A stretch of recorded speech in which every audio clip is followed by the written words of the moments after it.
Hello दोस्तों, आपके अपने YouTube चैनल जेके मैथ मस्ती पर स्वागत है। मैं हूं जय किशोर यादव। हम आज लेकर के आए हैं वर्ग और वर्गमूल यानी घनमूल भी लेकर के इसके साथ में आए हैं।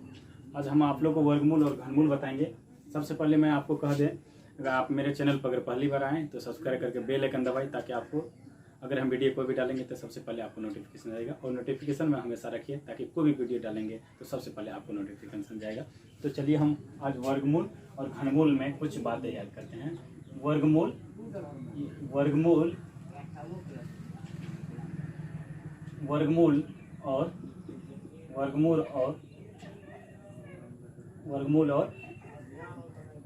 घनमूल में कुछ बात याद करते हैं। वर्गमूल और घनमूल में कुछ बात हम याद करते हैं। यानी वर्गमूल, यदि मान लिया जाए, एक बात आपको सबसे इम्पोर्टेंट बात आपको ये समझना है कि वर्गमूल और घनमूल यानी किसी भी संख्या का एक बात आपको हमेशा याद रखना है कि 2, 3, 7, 8 या 2, 3, 7, 8 या सिंगल जीरो, अगर सिंगल जीरो रहेगा 2, 3, 7, 8 2, 3, 7, 8 या अगर सिंगल जीरो रहता है तब आप कह सकते हैं यह पूर्ण वर्ग नहीं है। किसी भी संख्या के अगर अंत में, संख्या के अंत में 2, 3, 7, 8 या अगर सिंगल जीरो रहता है तो आप कह सकते हैं कि वह पूर्ण वर्ग नहीं है। वैसे देख लीजिए ना, यदि कहे आपको 840 क्या ये पूर्ण वर्ग है, तो आप कह सकते हैं कि ये 840 पूर्ण वर्ग नहीं है, क्योंकि यहाँ 2, 3, 7, 8 या सिंगल जीरो, यहाँ तो सिंगल जीरो आया, डबल जीरो तो नहीं आया। इसलिए अगर सिंगल जीरो आता है तो आप कह सकते हैं ये पूर्ण वर्ग नहीं है, मतलब किसी का पूर्ण वर्ग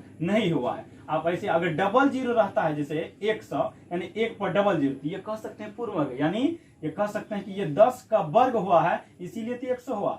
यानी 10 का वर्ग मानी 10 का स्क्वायर करने पर, यानी 10 गुना 10 करने पे ये 100 हुआ, तो आप कह सकते हैं ये पूर्ण वर्ग है। अगर सिंगल जीरो रहता है, यदि 9 से अगर 40 है तो इसमें सिंगल जीरो है तो ये पूर्ण वर्ग नहीं है। अगर डबल जीरो रहता है, यदि 4 पर अगर डबल जीरो रहे तो ये हो सकता है, क्योंकि ये 20 का स्क्वायर यानी 20 का वर्ग करने पर, यानी 20 गुना 20 करने पे ये आपको कितना होगा, 400 होता है। 20 गुना 20 करने पे कितना होता है, 400 होता है। तो सबसे पहले और इससे पहले एक इंपॉर्टेंट बात आप और समझ लीजिए कि 2, 3, 7, 8 या सिंगल जीरो अगर किसी भी संख्या के अंत में रहेगा, पूर्ण वर्ग संख्या के अंत में अगर सिंगल जीरो रहता है, यदि 2, 3, 7 या 8 अगर सिंगल जीरो रहता है वो पूर्ण वर्ग नहीं होगा। जैसे आप मान लीजिए कि अगर 940 है, ये क्या पूर्ण वर्ग है, तो आप कह सकते हैं ये पूर्ण वर्ग नहीं है। लेकिन अगर 4 पर अगर डबल जीरो है, ये पूर्ण वर्ग है, कह सकते हैं। कैसे? क्योंकि 4 के यानी 20 पर स्क्वायर यानी 20 का वर्ग करने पर ये 400 हो जाता है, यानी 20 गुना 20 पर 2 दुना क्या हुआ 4, ये डबल जीरो बिठा देंगे। यानी किसी भी संख्या का अगर अंत में 2, 3, 7, 8 या अगर सिंगल जीरो रहता है, कौन जीरो, अगर सिंगल जीरो रहता है तो वो हम कह सकते हैं यह पूर्ण वर्ग नहीं है, वह पूर्ण वर्ग नहीं है। अब चलते हैं हम कि वर्ग और वर्गमूल में कुछ बच्चे नहीं समझ पाते हैं कि वर्ग और वर्गमूल में क्या अंतर होता है। यानी वर्ग और वर्गमूल में क्या अंतर होता है। यदि कहे आपको कि ये 16 का वर्ग निकालने के, यानी 16 का वर्ग निकालने के लिए क्या करना है, 16 का वर्ग मतलब 16 का स्क्वायर, यानी 16 को 16 से गुना किया जाता है, 16 256। यदि कहे 16 का वर्गमूल निकालने के, यानी 16 का वर्ग निकालने के मतलब स्क्वायर निकालने के लिए, और 16 का वर्गमूल यानी स्क्वायर रूट निकालने के लिए, 16 का वर्गमूल यानी स्क्वायर रूट निकालने के लिए क्या करेंगे कि रूट अंदर 16 का वर्गमूल होगा, यानी 16 का वर्गमूल हो जाएगा 4, यानी स्क्वायर रूट करने पर 4 और 16 का वर्ग करने पे ये क्या होगा 256। तो आप देखिए कि 16 का वर्ग करने पर अंतिम में क्या आ गया, 6 आ गया। तो हम आपको ट्रिक से बताए थे कि 2, 3, 7, 8 या अगर सिंगल जीरो रहता है, सिंगल अगर जीरो रहता है तब वर्गमूल नहीं, तब वो पूर्ण वर्ग संख्या नहीं है। यहाँ तो 6 आया तो ये पूर्ण वर्ग हो सकता है, ये है। आप सुनिए, और एक बात और इम्पोर्टेंट बात आप जान लीजिए, और इम्पोर्टेंट बात जान लीजिए, किसी भी पूर्ण वर्ग संख्या का वर्गमूल निकलने पर, किसी भी पूर्ण वर्ग संख्या का वर्गमूल निकलने पर यदि उसका प्राइम फैक्टर यदि हम तोड़ते हैं, यानी मान लीजिए कि 36 का हम प्राइम फैक्टर मानी अवहाद गुणनखंड अगर तोड़ते हैं, तो प्रत्येक गुणनखंड इसका पेयर मत यानी जोड़ा मत है। 36 का यदि हम प्राइम फैक्टर तोड़े यानी अभाज्य गुणनखंड अगर हम तोड़ते हैं, इसका प्रत्येक गुणनखंड हमेशा कौन सी मात्रा है, जोड़ा मात्रा। देख लीजिए ना, अरे 36 का हम प्राइम फैक्टर तोड़ेंगे यानी अभाज्य गुणनखंड तोड़ेंगे, तो 2 से लगेंगे तो 18 होगा, 2 से लगेंगे तो 9 होगा, 3 से लगेंगे 3 3 9, यानी प्रत्येक गुणनखंड इसका कौन सी आया, पेयर में आ गया, यानी जोड़ा में गया। 2 का जोड़ा लग गया और 3 का जोड़ा लग गया। कहने का मतलब हुआ कि 2 गुना 2 बराबर 6, इसीलिए तो 36 6 का वर्ग है। 36 क्या है, वर्ग है, इसीलिए तो 36 का वर्ग यानी 6 गुना 6 करने पर कितना होता है 36, या 36 का वर्गमूल यानी स्क्वायर रूट करने पर इसका मान क्या होता है 6 हो जाता है। ये है 2 का 2 के साथ जोड़ा लगा और 3 का 3 के साथ। आप कहिएगा 2 को 3 के साथ लगाइए, ना ये बात गलत है। 2 को 3 के साथ नहीं लगाइए, 2 को 2 एक के साथ लगाइए और 3 को 3 एक के साथ लगाइए। यही तो पेयर है, यही तो प्राइम फैक्टर का पेयर बनता है। चलिए अगला बात समझते हैं।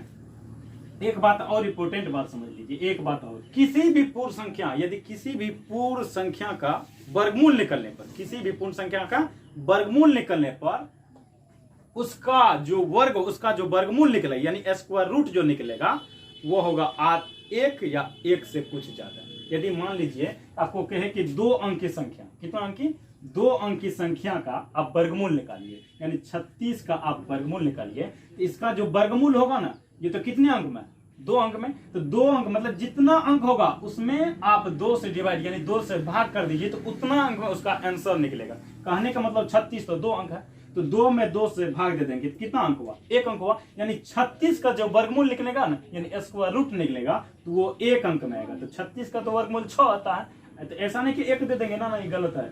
36 का वर्गमूल 6 होता है, तो कितने अंक में आया 1 अंक में आया। कितने अंक में 1। हम समझा रहे थे आपको, कहने का मतलब ये बात हुआ, सुनिए कहने का मतलब ये बात हुआ कि जैसे 10 और 24 है, क्या है 10 और 24, यानी स्क्वायर रूट निकालने पर यानी इसका वर्गमूल निकालने पर ये कितने अंक में आएंगे, यानी 4 अंक की संख्या है, पूर्ण वर्ग संख्या, ये पूर्ण वर्ग संख्या है, किसी का वर्ग हुआ है, किसी का जब वर्ग हुआ है उसका अगर स्क्वायर रूट निकालेंगे तो कितने अंक में आएंगे, यानी 4 अंक की संख्या, 4 अंक की पूर्ण वर्ग संख्या का अगर वर्गमूल निकाला जाए तो कितने अंक में आएंगे, ये बात बोल रहे थे। तो 10 और 24 है, इसका वर्गमूल निकाला जाए तो ऐसे आवाज गुणनखंड तोड़ लीजिए, आवाज गुणनखंड यानी प्राइम फैक्टर तोड़ने पर 10 और 24 है, तो ऐसे तोड़िए 10 और 24। तो वैसे सबसे पहले जान लीजिए ये 4 अंक है ना, तो कितने अंक में इसका आंसर आना चाहिए, तो 4 है ना, तो 4 में आप 2 से भाग कर दीजिए ना, तो कितना अंक में 2, यानी कह सकते हैं कि 4 अंक की संख्या यानी 4 अंक की पूर्ण वर्ग संख्या का वर्गमूल निकालने पर यानी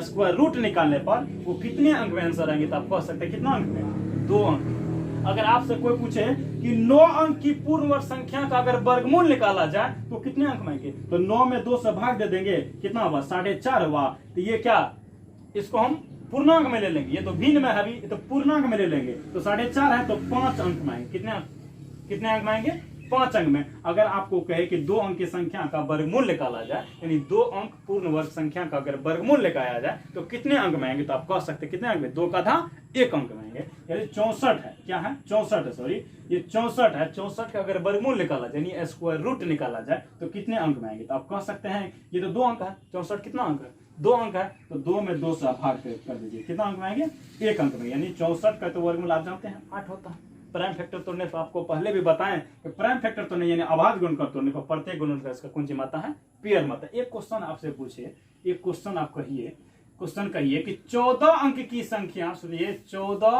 अंक की संख्या का वर्गमूल निकाला जाए, कौन सी वर्गमूल निकाला जाए तो कितने अंक में आएंगे। आप क्या कह सकते हैं कि 14 है, अरे 14 में 2 से भाग देंगे तो 7 अंक में आएंगे, यानी कह सकते हैं कि 14 अंक की पूर्ण वर्ग संख्या का वर्गमूल निकलने पर आंसर कितने अंक में आएंगे, तो कह सकते हैं सीधे कितने अंक में 7 अंक में आएंगे। कितने अंक के 7। अगर पूछे 19 अंक के, तब जब पूछे 19 अंक के पूर्ण वर्ग संख्या का वर्गमूल निकलने पर तो कितने अंक में आएंगे, 19 में 2 से भाग देंगे कितना हुआ 9.5 है, तो पूर्णांक में ले लेंगे, कौन सी में ले लेंगे पूर्णांक में, तो कितने अंक में आएंगे 10 अंक में आएंगे, कितने अंक में आएंगे 10 अंक में आएंगे।